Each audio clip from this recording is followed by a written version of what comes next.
भारत के cyber security defence system ने इस ग्रुप की गतिविधियों को पकड़ा है। साइबर डिफेंस सिस्टम के अनुसार हैकर ग्रुप पाकिस्तान से ही काम कर रहा है।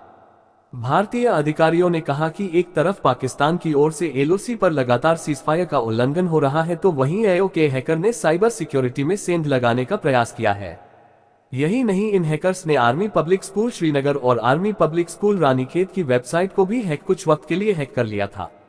इसके बाद इन साइट्स पर पाकिस्तान का झंडा पोस्ट कर दिया गया और उसी में नीचे लिखा था हैक बाय एओके हैकर्स। इसके अलावा इन हैकर्स ने आर्मी वेलफेयर हाउसिंग ऑर्गेनाइजेशन की साइट को भी हैक करने का प्रयास किया। फिर इन लोगों ने भारतीय वायुसेना से जुड़ी एक साइट को भी टारगेट किया था। साइबर सिक्योरिटी से जुड़े लोगों का कहना है कि इन सभी 4 वेबसाइट्स पर अटैक होते ही उन्हें ऑफलाइन किया गया और फिर मेंटेनेंस के बाद ही दोबारा शुरू किया गया है।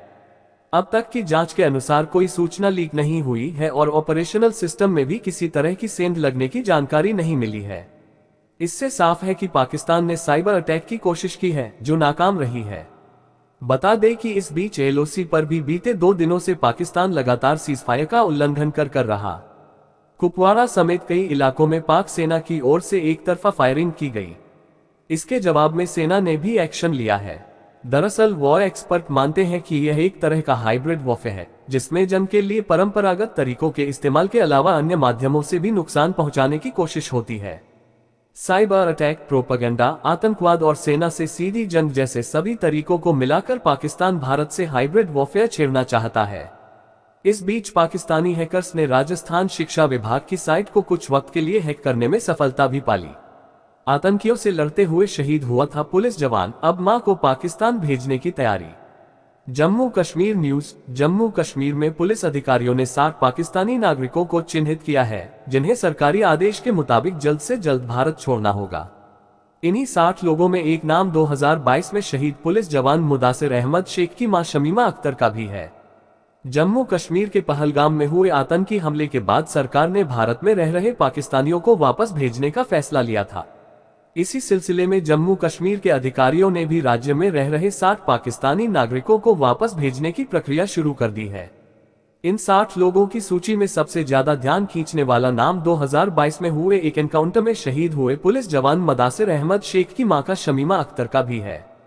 पूरे देश में चल रहे इस घटनाक्रम पर मुदासिर के चाचा यूनुस ने मीडिया से बात करते हुए कहा कि मेरी भाभी पाकिस्तानी कब्जे वाले कश्मीर की रहने वाली है, वो तो हमारा ही हिस्सा है। ऐसे में सरकार को उन्हें निर्वासित नहीं करना चाहिए। उन्होंने कहा कि मुदासिर की शहादत के बाद केंद्रीय मंत्री अमित शाह ने परिवार से मुलाकात की थी और उपराज्यपाल भी 2 बार परिवार से मिलने आए थे। यूनुस ने कहा, मेरी भाभी जब यहाँ आई थी तब उनकी उम्र महज 20 साल थी। वह पिछले 45 सालों से यही भारत में रह रही हैं। उनके बेटे ने देश के लिए अपनी शहादत दी है। ऐसे में प्रधानमंत्री मोदी और गृह मंत्री अमित शाह से मेरी अपील है कि उन्हें ऐसा नहीं करना चाहिए।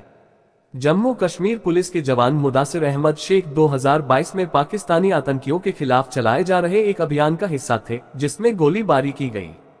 स्थानीय अधिकारियों ने निर्वासन की प्रक्रिया के बारे में बात करते हुए कहा कि 60 पाकिस्तानी नागरिकों को निर्वासित करने की प्रक्रिया चल रही है।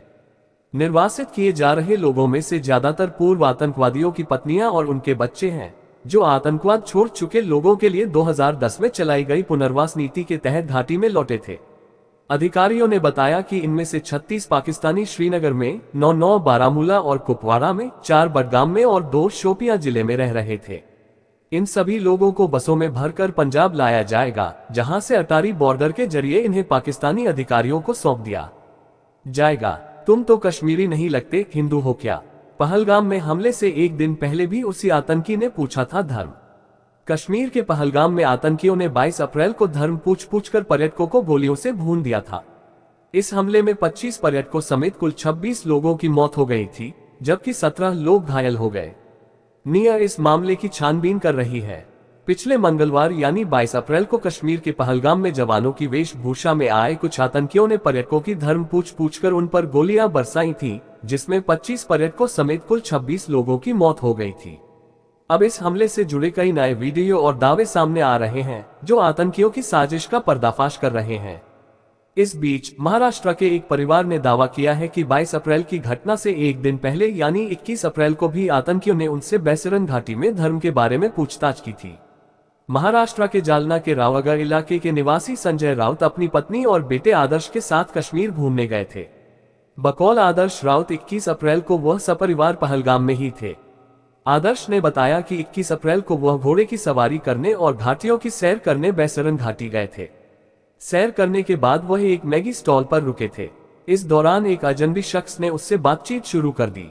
कश्मीरी नहीं लगते, क्या आप हिंदू हैं? आदर्श ने बताया कि उस अजनबी शख्स ने उससे कहा, आप कश्मीरी नहीं लगते, क्या आप हिंदू हैं? आदर्श ने कहा कि उसे उस शख्स के इस सवाल पर थोड़ा संदेह हुआ।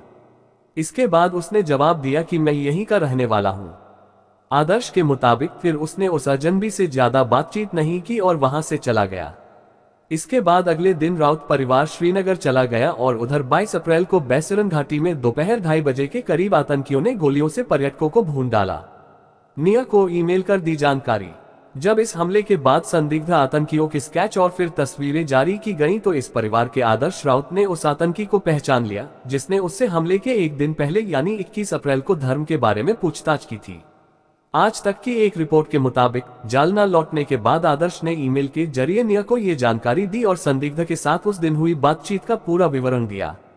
आदर्श के मुताबिक 21 अप्रैल को मौसम खराब रहने की वजह से बैसरन घाटी में कम ही पर्यटक थे।